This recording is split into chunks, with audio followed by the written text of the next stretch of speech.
di dalam hadis Rasulullah sallallahu alaihi wasallam, orang yang menuntut ilmu itu para malaikat senantiasa membentangkan sayap-sayapnya. Kemudian para malaikat pun redha kepada orang yang menuntut ilmu. Redanya para malaikat itu ada dua.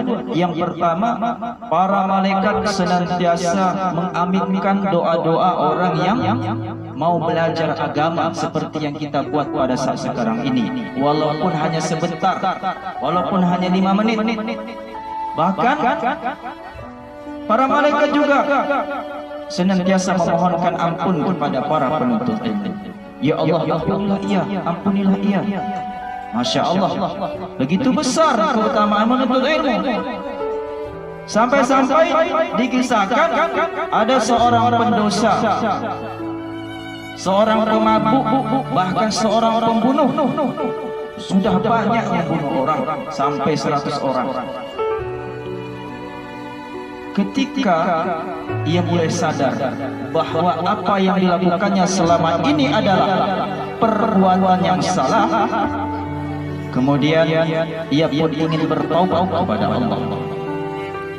Di tempat ia berada itu ada seorang syekh.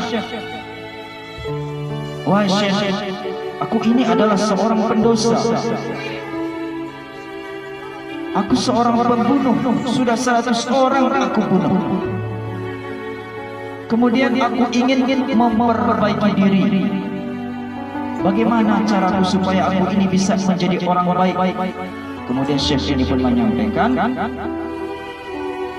kamu sebenarnya bisa menjadi orang yang baik, tapi dikarenakan lingkunganmu ini adalah lingkungan yang kurang baik, sehingga kamu susah untuk menjadi orang yang baik. Jadi perlu kita ketahui, lingkungan kita ini juga mempengaruhi kepribadian kita. Lingkungan kita ini kalau lingkungan baik, tentu kita akan menjadi orang baik. Tapi kalau lingkungan kita ada lingkungan yang buruk, tidak ada suasana agama, maka kita ikut juga suasana tersebut. Kemudian kita lanjutkan kisah kita ini. Kemudian syekh ini pun menyampaikan kepada dia, kalau kamu ingin memperbaiki diri, lebih baik kamu pergi di kampung sebelah, yang dimana di sana ada seorang syekh. Kamu bisa belajar agama dan kamu bisa memperbaiki diri. Tiba-tiba ia pun berjalan menuju tempat tujuan yang dimana tujuannya adalah untuk belajar agama. Kenapa dia harus belajar agama? Supaya bisa menjadi orang yang baik. Ketika dalam perjalanan dia langkahkan kakinya, selain itu dia juga senantiasa beristighfar kepada Allah, memohon ampun kepada Allah, bertaubat kepada Allah. Tiba-tiba di tengah perjalanan, summa yudrikuhul maut, kematian pun mendatanginya sebelum dia sampai ke tujuan. Ketika kematian mendatanginya, padahal dia belum sempat belajar kepada syekh yang ada di kampung sebelah, maka di dalam hadis Rasulullah sallallahu alaihi wasallam, dakhalal jannah, ia dimasukkan ke dalam surga. Bahkan ini diabadikan di dalam Al-Quran. Wa may yakhruj min baitihi muhajiran ila Allah wa rasulih thumma yudrikuhul maut.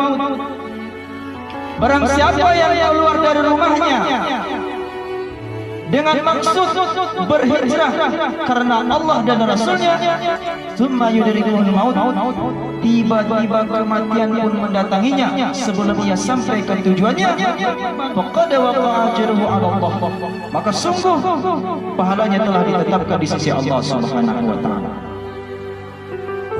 Jadi hadirin wal hadirat yang dimuliakan oleh Allah Subhanahu wa taala, siapa saja hari ini yang ingin memperbaiki diri, ingin merubah bagaimana dirinya bisa menjadi lebih baik, kemudian dia mau belajar agama seperti yang kita buat pada sore hari yang berbahagia ini, maka yakinlah sebagaimana janji Allah Subhanahu wa taala, kalau betul-betul niat kita ini semata-mata karena Allah dan Rasulnya, bukan karena yang lain, maka kita akan mendapatkan Allah dan Rasul.